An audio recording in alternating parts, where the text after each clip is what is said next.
खबर शामिल करते हैं कोटरी हैदराबाद से अब्दुल बासित रईसानी की रिपोर्ट के मुताबिक जमीयत उलमा इस्लाम म्यूनिसिपल कमेटी भोलाड़ी कोटरी की तरफ से कारी अब्दुल हन्नान की बैठक से रैली निकाली गई, जिसकी सदारत मौलाना अब्दुल समद रईसानी और मौलाना सबकतुल्लाह बाजरी ने की।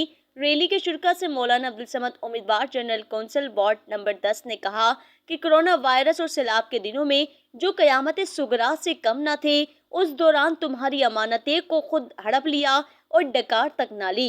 अब बल्दियाती इलेक्शन में उल्मा को आजमाएं। मौलाना सबकतुल्लाह बाजरी ने फरमाया कि 70 साल से उनको झेल रहे हो, अब उल्मा की बारी है, आपकी अमानत को बखूबी अंजाम फरमाएंगे। मौलाना सगीर अहमद रईसानी उम्मीदवार वार्ड नंबर 1 ने फरमाया कि ये अवामी समंदर उन जालिम हुक्मरानों की नींदें उड़ा देगा।